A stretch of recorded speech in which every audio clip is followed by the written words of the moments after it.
Kembali disergap pemirsa, dua tempat hiburan malam beroperasi melebihi waktu saat PSBB di Kebayoran Baru, Jakarta Selatan digerebek petugas. Saat gerebek, pengelola berupaya mengelabui petugas dengan mematikan lampu depan dan parkir valet.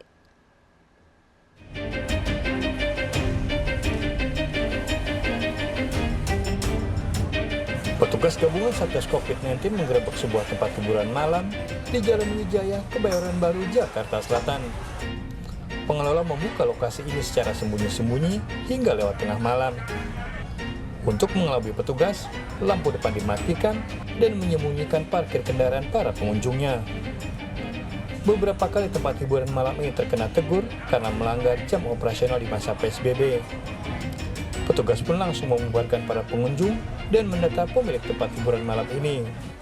Di luar tertutup, ya, di luar tertutup. Mobil tidak ada parkir, mobil parkir jauh. Namun di dalam, sampai jam gini, jam 01.38 masih buka. Selama masa PSBB di Jakarta, kegiatan yang mengundang kerumunan seperti pusat perbelanjaan dan tempat hiburan tutup pukul 20. Dari Jakarta, Hendra Kurniawan melaporkan. Menggelar resepsi pernikahan di lapangan dan menyebar 500 undangan di Kebon Pala, Jakarta Timur dibubarkan petugas. Kerumunan saat pandemi dikhawatirkan menimbulkan klaster baru penyebaran COVID-19.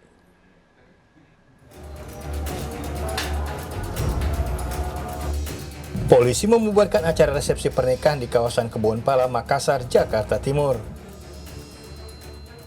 Petugas mencegah adanya kerumunan dengan cara datang ke lokasi beberapa jam sebelum pesta pernikahan dimulai.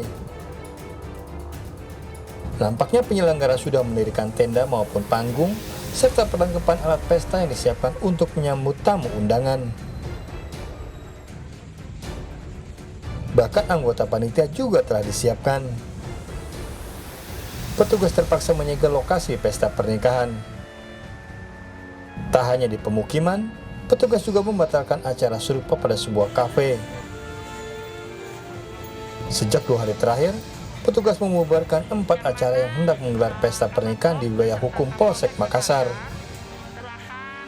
Pasalnya, pesta pernikahan yang tidak membatasi jumlah tamu dikhawatirkan dapat menjadi klaster baru penyebaran COVID-19. Resepsi, bukan karena sudah menikah katanya ya. Dan tempatnya itu di lapangan. Kemudian mendirikan tenda dan panggung besar sekali yang nanti akan menyebar undangan sekitar 500 undangan. Nah, kalau 500 undangan berarti kan kali 2 saja sudah 1.000 orang yang akan datang. Pihak penyelenggara hanya diberikan teguran dan surat pernyataan. Dari Jakarta, Rio Manik melaporkan. Pemirsa, terlibat cinta segitiga, seorang janda dianiaya saat bersama seorang pria di kamar rumahnya di Sidoarjo, Jawa Timur. Kedua korban ditemukan bersimbah darah dalam kondisi tanpa busana. Pelaku penganiayaan diduga pria kekasihnya yang cemburu.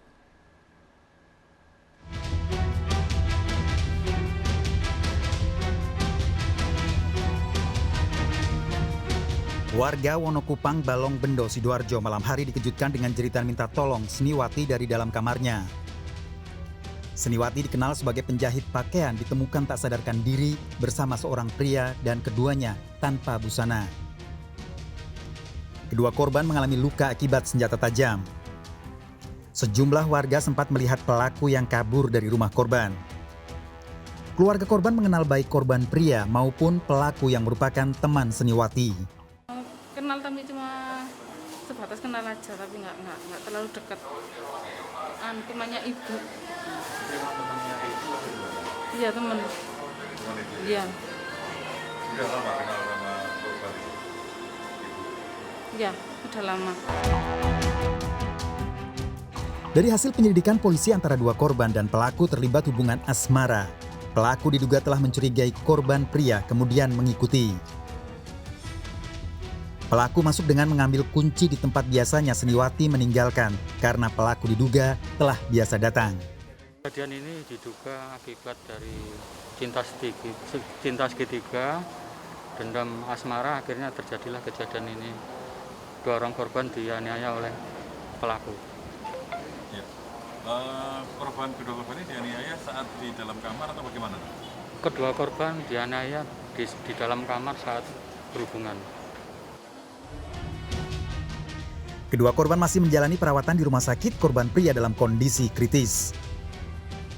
Sementara polisi kini memburu pelaku percobaan pembunuhan. Dari Sidoarjo, Jawa Timur, Pramono Putra, iNews melaporkan. Pemirsa, seorang pelajar SMA tewas setelah berduel dengan pelajar lain. Ironisnya kejadian ini diduga hanya dipicu rebutan pacar.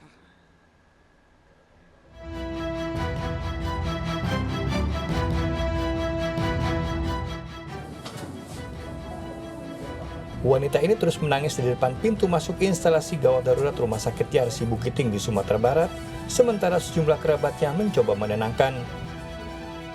Keluarga berduka setelah tewasnya FKK 17 tahun, siswa kelas 10 Madrasah Aliyah Negeri 1 Bukit Tinggi, Sumatera Barat. Korban tewas dengan kondisi pendarahan di kepala diduga akibat benturan. Ironis, korban tewas setelah bertengkar dengan pelaku hanya karena dipicu masalah rebutan pacar. Korban F diduga tak terima bekas pacarnya berhubungan dengan pelaku NR 17 tahun, seorang pelajar SMA Pembangunan Bukit Tinggi. Awalnya, korban F dan pelaku NR terlibat pertengkaran di media sosial hingga akhirnya sepakat bertemu di kawasan belakang Balok tak jauh dari rumah dinas wali kota Bukit Tinggi. Sampai di lokasi, pelaku NR langsung memukul korban dengan helm dan menganiaya hingga terjatuh. Akibat luka parah, pelaku dan warga membawa korban ke rumah sakit dalam kondisi kritis. Beberapa jam dalam perawatan, korban tak tertolong. Ini kan masalah cewek, Pak. Si Ipina aku mantan video kok, Pak. Karena orang kala menunggu 3 orang di sini, Pak. Pelaku tertangkap saat menunggu korban di rumah sakit. Barang bukti helm yang digunakan untuk memukul korban disita polisi. Yang mana pemicunya adalah perebutan perempuan pacar.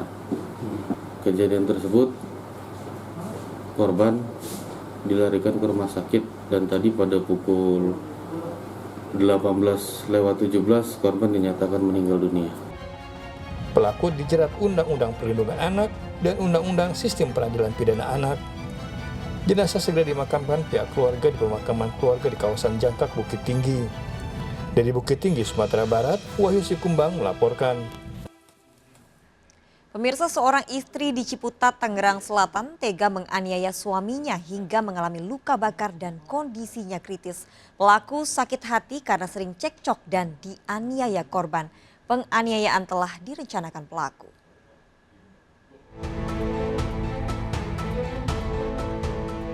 Pencarian pelaku pembakaran Samsudin yang ditemukan kritis terbakar di rumahnya sendiri kawasan Ciputat, Tangerang Selatan terungkap. Tragis, pelaku pembakaran adalah istri korban. Ibu rumah tangga ini ditangkap setelah kabur ke kampung halaman di Semarang, Jawa Tengah. Pelaku tega merencanakan penganiayaan lantaran sakit hati sering cekcok dan dianiaya korban. Ada nggak boleh punya hak ngatur-ngatur anak. Ibu saat ini putranya berapa, Bu? 2. Kemarinnya pinter banyak ribut sama suaminya, kemudian beberapa kali dianiaya sehingga tersangka merasa sakit hati dan balas dendam terhadap suaminya. Pada saat suaminya tertidur, diguyur dengan bensin lalu dibakar. Korban Samsudin ditemukan warga setelah melihat kobaran api dari kamar lantai 2 rumahnya di Ciputat, Tangerang Selatan dan terdengar suara teriakan minta tolong. Pria 46 tahun ini kritis, seluruh bagian tubuhnya nyaris hangus. Warga juga menemukan botol air mineral bekas berisi bahan bakar minyak di sekitar lokasi. Ada asap itu akhirnya belum ngomong kebakaran. Terus si korban minta tolong, ada kebakaran. Nah, terus akhirnya saya keluar itu. Nah, terus anak saya tuh pas dengar akhirnya bangunin bapak itu, Pak ada kebakaran. Di mana kebakaran? Akhirnya saya keluar, taunya sebelah rumah. Korban masih menjalani perawatan di Rumah Sakit Fatmawati, sementara pelaku dijerat pasal berlapis dan terancam hukuman 15 tahun penjara. Dari Tangerang Selatan, Nunung Purnomo, iNews melaporkan. Pemirsa, asik merayakan ulang tahun temannya, sepeda motor korban digasak pencuri di Mojokerto, Jawa Timur. Pelaku manfaatkan situasi melihat kunci sepeda motor tertinggal di kendaraan. Aksi pelaku terekam CCTV.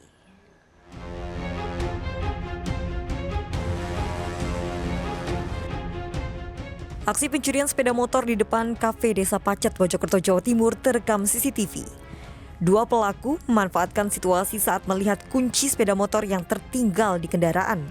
Dalam hitungan detik, pelaku langsung membawa kabur motor korban.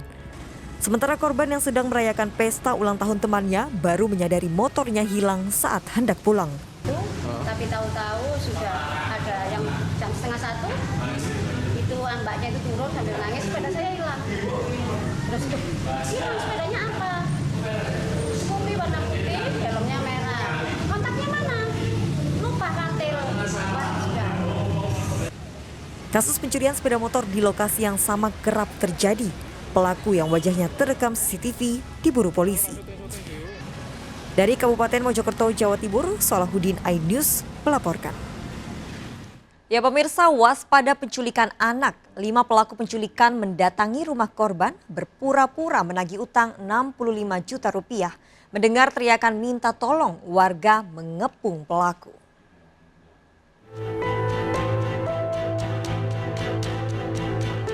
Tiga dari 5 pelaku yang nyaris menculik bocah 14 tahun di Jalan Abadi, Kota Tanjung Balai, Sumatera Utara dibekuk polisi. Komplotan penculik naik mobil mendatangi rumah korban berpura-pura menagih utang ayah korban 65 juta rupiah. Padahal sang ayah sehari-hari bekerja membuat kerangka bangunan baja tidak mengenal kelima pelaku. Saat itulah korban ditarik paksa naik ke atas mobil. Kakak korban berteriak minta tolong hingga warga mengepung dan melempari mobil pelaku. Pulang, dia ngadu mak, si adik dibawa orang itu naik mobil. Terus si ayah atau apa ada nggak mengejar si pelaku ini kak? Aku ngejar sampai aku ke sana. Ketiga pelaku ditahan di Polsek Tanjung Balai, 3 pelaku lain yang kabur diburu polisi. Dari Asahan, Sumatera Utara, Ulil Amri, iNews melaporkan.